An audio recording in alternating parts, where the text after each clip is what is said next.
नमस्कार दोस्तों। Political point के शो में आपका स्वागत है।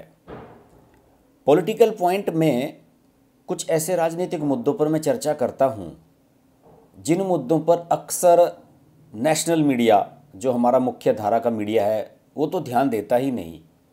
साथ ही साथ हम जैसे जो स्वतंत्र पत्रकार हैं, यूट्यूबर्स हैं, वो भी इन मुद्दों को भूल जाते हैं और नेशनल मीडिया के साथ साथ कुछ ऐसे क्षेत्रों की तरफ निकल पड़ते हैं जिससे ऐसा लगने लगता है कि जैसे हमारा जो इलेक्ट्रॉनिक मीडिया है, हमारा टीवी चैनल्स हैं, न्यूज़ चैनल्स हैं, जैसे वो हमें गाइड कर रहे हों।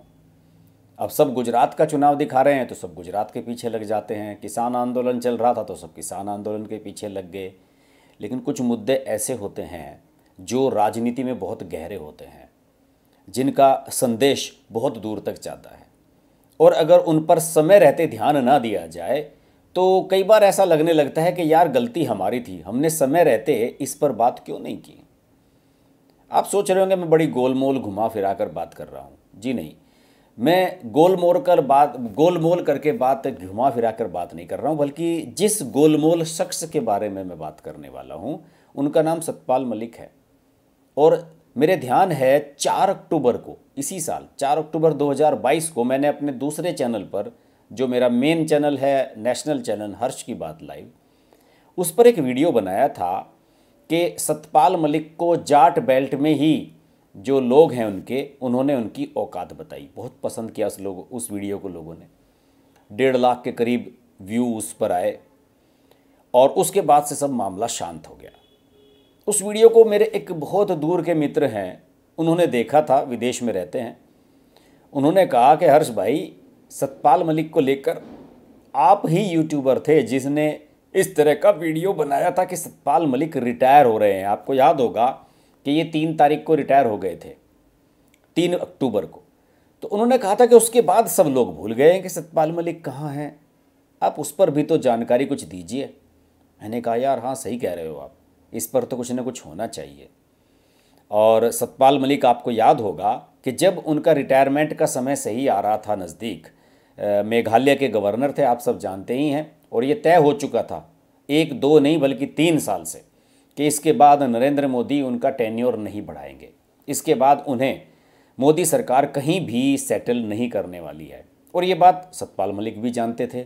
तो सतपाल मलिक ने 2-3 साल से ही, या यूं कहूं कि जब उन्हें गोवा के गवर्नर पद से हटाया गया था, तभी से ही ये कहना शुरू कर दिया था कि नरेंद्र मोदी किसान विरोधी हैं, सरकार किसानों की नहीं सुन रही है, नरेंद्र मोदी बहुत अहंकारी हैं, किसी की सुनते नहीं हैं, और भले ही मुझे आप गवर्नर बनाएं या ना बनाएं, भले मुझे पद से हटा दें, लेकिन मैं किसानों के हित में आवाज़ उठाता रहूँगा। और उनके अंदर एक किसान जाग गया था, जो किसान उनके अंदर 20-25 साल से सोया हुआ था।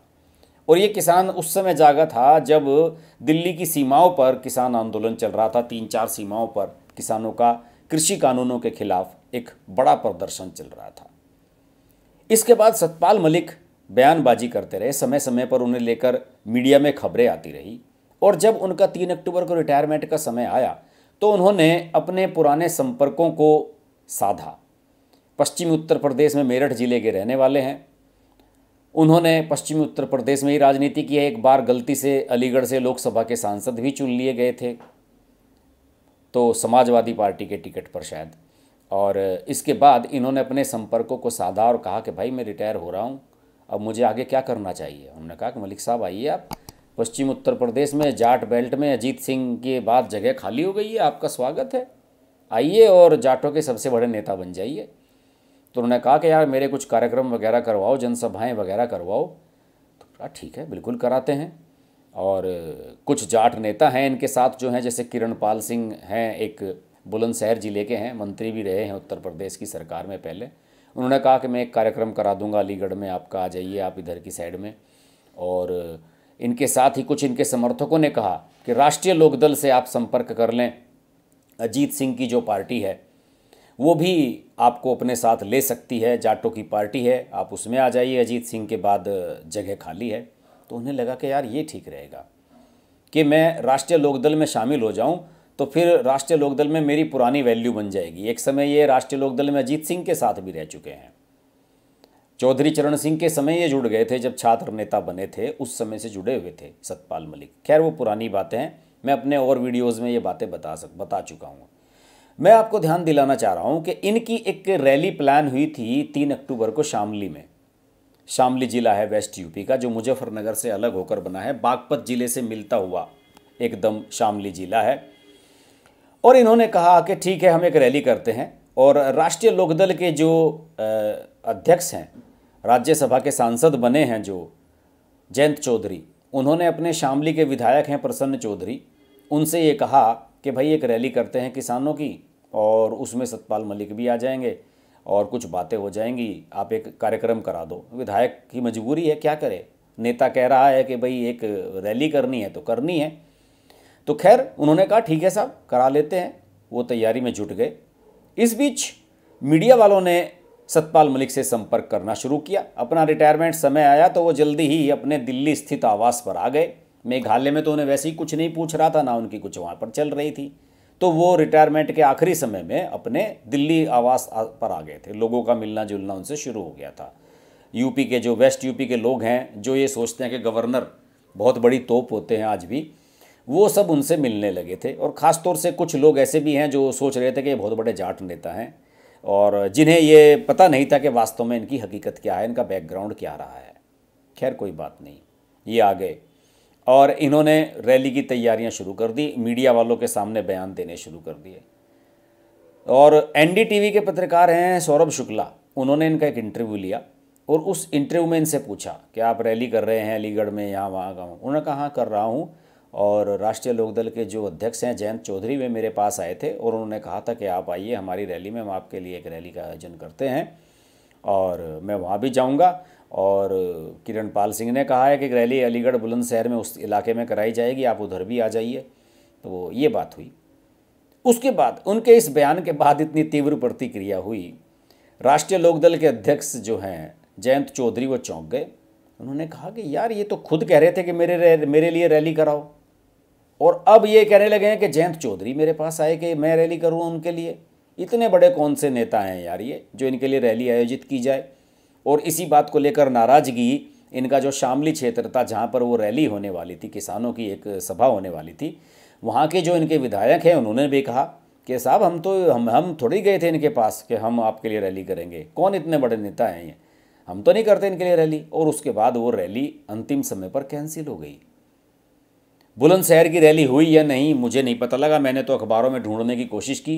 एक दो छोटी मोटी जनसभाएं जरूर हुई, कुछ लोगों के साथ वो मिलने के लिए जरूर गए बुलंदशहर और अलीगढ़ क्षेत्र में, चूँकि वहाँ पहले सांसद रहे थे, कुछ इनके पुराने निकट संबंधी और दोस्त वगैरह वहाँ पर थे, वहाँ जरूर गए।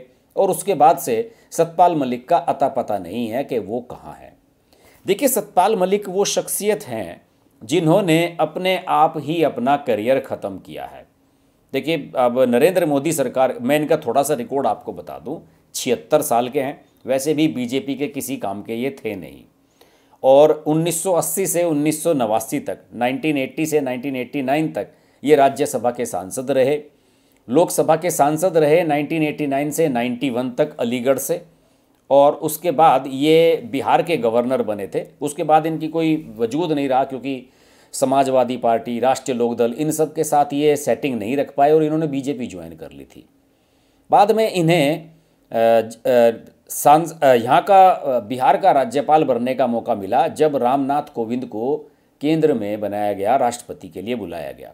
तो ये 30 सितंबर 2017 से 21 अगस्त 2018 तक बिहार के गवर्नर रहे। और उसके बाद अचानक ही जब जम्मू कश्मीर पर नरेंद्र मोदी सरकार ने फोकस शुरू किया, तो 23 अगस्त 2018 को इन्हें जम्मू कश्मीर का गवर्नर बना दिया गया। 30 अक्टूबर 2019 तक रहे। आपको बताऊं कि इन्हीं के कार्यकाल में, जिस समय ये थे वहाँ पर, उसी समय 370 हटाई गई थी। पार्लियामेंट में जो इस बारे में बिल लाए थे अमित शाह, उस समय ये गवर्नर वहीं के थे। अब ये चौंक गए, अमित शाह ने पूछा भी नहीं और वहाँ पर सारा काम कर दिया। अब ये कह रहे हैं, क्रेडिट लेने की कोशिश कर रहे हैं कि 370 मेरे साइन से हटी। अरे भैया आप तो एक डमी थे, राज्यपाल थे, आपसे कहा गया कि हम ये करने जा रहे हैं, आप इसकी संस्तुति कर दीजिए, साइन करना आपकी मजबूरी थी, आपने नहीं की थी, वो अमित शाह ने हटाया था वहाँ से 370 को। खैर उसके बाद इन्हें गोवा भेज दिया गया हटाकर। 3 नवंबर और 3 नवंबर 2019 से 18 अगस्त 2020 तक ये गोवा में रहे। ये बड़ा फ्रस्ट्रेटेड रहे वहाँ पर। इन्हें लगा कि यार मुझे जम्मू कश्मीर जैसे बड़े स्टेट से यहाँ छोटे से स्टेट में भेज दिया जा, क्योंकि जो इंसान होता है ना कि देखिए उसकी महत्वाकांक्षाएं बढ़ती चली जाती हैं। इन्हें बीजेपी में जो मिल रहा था उसके भी कायदे से हकदार नहीं थे। इनके बीजेपी में आने से कोई फ़ायदा नहीं हुआ। जिस समय सतपाल मलिक ने सन 2000 के आसपास बीजेपी ज्वाइन की थी, उस समय बीजेपी भी बहुत बुरी पर कंडीशन में थी। उत्तर प्रदेश में कोई बीजेपी को पूछ नहीं रहा था। बीजेपी को लगा कि यार अजीत सिंह के सामने एक जाट नेता हमें मिल जाएगा, लेकिन बाद में धीरे धीरे जब चीज़ें अनफोल्ड हुई तो पता लगा कि इनके कहने से तो कोई एक वोट नहीं देता, ये तो मास लीडर है ही नहीं, ना जाट यहाँ के इन्हें अपना नेता मानते हैं। तो उसके बाद ये बहुत समय तक साइडलाइन पड़ रहे और इट वाज नरेंद्र मोदी जब आए तब उन्होंने कहा कि यार चलो सतपाल मलिक हैं, ये पुराने नेता हैं वेस्ट यूपी के, इन्हें थोड़ा बढ़ावा देकर देखते हैं, हो सकता है कि हम वेस्ट यूपी में इसका फ़ायदा मिले। और उन्हीं नरेंद्र मोदी को ये हमेशा गरियाते रहे, नरेंद्र मोदी पर आक्षेप लगाते रहे। ये नरेंद्र मोदी का दुर्भाग्य ही कहूँगा कि जिन लोगों को उन्होंने बढ़ावा दिया, जिन लोगों को, ऐसे बहुत सारे नेता हैं जिन्हें नरेंद्र मोदी ने आगे बढ़ाया और बाद में इन्होंने नरेंद्र मोदी पर ही हमला करना शुरू किया। खैर, गोवा के बाद इन्हें 18 अगस्त 2020 को मेघालय का गवर्नर बनाया गया और वहाँ से अभी 3 अक्टूबर को ये वहाँ से रिटायर होकर आ गए हैं। तो ये अब इनकी कहानी है। मैं इनके बारे में सोशल मीडिया पर ढूंढने लगा कि सतपाल मलिक के बारे में देखता हूँ कि कोई लेटेस्ट खबर क्या है। तो लेटेस्ट खबर मुझे 21 नवंबर की मिलती है। इसी साल 21 नवंबर की जयपुर में कोई छात्र संघ का कार्यक्रम था, उसमें इन्हें बुलाया गया था और इन्होंने वहाँ पर नरेंद्र मोदी को भला बुरा कहा। इसके अलावा कोई रिकॉर्ड इनका नज़र नहीं आ रहा है कि ये क्या करते रहे। कुछ के अलावा कुछ लोगों ने इनसे कहा था कि आप क्या करोगे। अब चूंकि 76 साल के हैं तो सक्रिय राजनीति इनके बस की रही नहीं। शरीर बहुत भारी है, इनको चलने में भी दिक्कत होती है, इनके पैर और हाथ भी पकड़ पकड़ पर जो इनको सिक्योरिटी गार्ड्स वगैरह वो उठाते हैं। अब पता नहीं इतने कितने गार्ड अब इन्हें मिलते हैं, क्योंकि अब तो रिटायर हो गए हैं, गवर्नर तो रहे नहीं। जब तो गवर्नर के जो सिक्योरिटी वाले थे वो उठाकर इन्हें कहीं भी रख देते थे, उठाकर कहीं भी बैठा देते थे। लेकिन अब इनकी स्थिति वो नहीं रही।